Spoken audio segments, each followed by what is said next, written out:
All right, guys, we're still in this heart, soul, mind thing. And today I want to talk about how I learned to train my emotions. I have found that if I train my thoughts, my emotions follow. So just like that verse says, as a man thinks, so he is. And that's what we're going to focus on today. The first way I want to talk about is retraining our thoughts, taking our thoughts captive, retraining our neural pathways. So say you have an internal belief that always pops up in your mind that is something like, nobody else is ever going to take care of me, or I have to do everything myself. So what we do when those thoughts pop up is, number one, find a biblical truth that counters the lie that Satan wants you to believe. So maybe the verse that you need to focus on is, be still and the Lord will fight for you. Or maybe it's, be anxious for nothing. Or maybe it's the one about the sparrows and how does not the Lord care for the sparrows, and doesn't he care for you even more? And doesn't he clothe the lilies of the field? So whatever lie is ingrained in your mind that always pops up whenever something negative happens, find you its biblical truth opposite. And whenever that thought pops up in your head, say it over and over. Now, even this is a thing that you have to teach yourself initially. It takes a little bit to get into the habit of, nope, that's not the truth, brain. This is the truth. And so it is something that you have to do repeatedly over time. There are some things that I've done this with that now the truth, the biblical truth that I say is automatic. It just pops up. As soon as that wrong thought pops up in my head, that Bible verse just comes, nope, this is the truth and this is what I want to live by. We just deal with them one at a time, and it does get better. And some of them are easier to uproot than others. Some of them haven't been there as long. If we have thought patterns from our childhood that have been there, it's going to take a long time to retrain them. So that's one way. Another way is that Philippians 4 passage. Finally, brothers and sisters, whatever is true, whatever is honorable, whatever is right, whatever is pure, whatever is lovely, whatever is commendable, if there is any excellence, and if anything be worthy of praise, think about these things. And as for the things you've learned and received and heard and seen in me, practice these things, and the God of peace will be with you.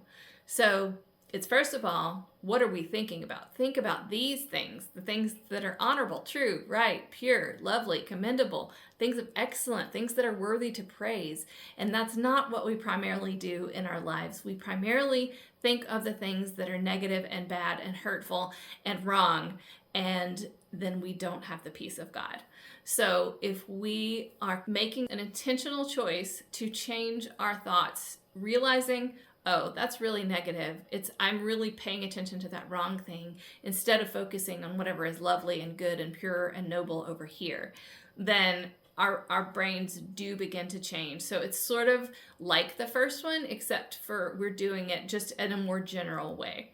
It's our human nature to focus on that one negative thing, and the Bible is telling us, no, don't do that. Focus on those things that are wonderful and true and good and lovely, and we will stop living so much in that one negative thing. And the third thing that I've done to work on training my emotions and my thoughts is a 3-step process. It really involves 3 questions that sort of have sub-questions underneath them. So the first question, because I was really bad at this, I actually had to ask myself, what emotion am I feeling? Okay, so the second step is that feeling valid? Sometimes it's not. Sometimes I am hungry or tired. Sometimes 5 people in a row have done something that was unpleasant and I'm kind of hit my limit. I shouldn't take it out on that person because it probably is not that particular offense was worth it.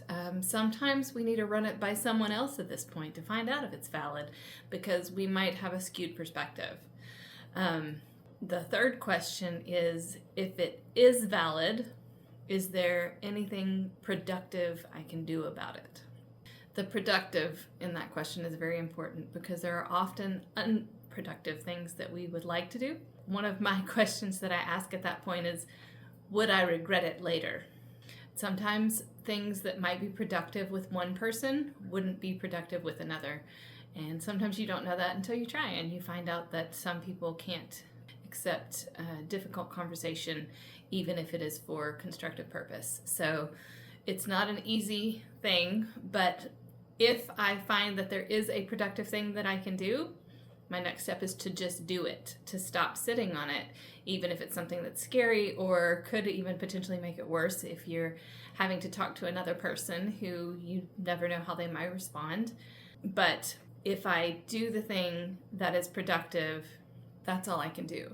And so it's about taking ownership and responsibility for the things that I can control, and then at that point, letting go of the things that I can't. Say, there might not be anything productive that you can do about a situation. Some things can't be fixed, whether it's because of me or because of the other person. There are times when that requires living by that verse that says to live at peace with all men as much as you can where it concerns you. I butchered that verse. But we do what we can, and my end for all those sub-questions is, after that point, give it to the Lord. So if I decide that, for instance, the emotion is not valid, that there is some reason that I just need to move on from it and stop wallowing in it, then that is the point at which I say, I give it to the Lord and let it go. And I might have to pray that many times. But then the same thing with the last question. If I decide that there is not anything productive that I can do, then I need to give it to the Lord and let it go, because there's no purposeful reason to continue sitting in it. And the same is true if I've done the productive thing that can be done and it didn't solve the problem. At that point, I let it go and give it to the Lord. And sometimes there are things that can get better with that one productive thing that you can do, but can't really be fixed except over time. And in those instances, you just have to keep asking yourself, well, what's the next productive thing I can do?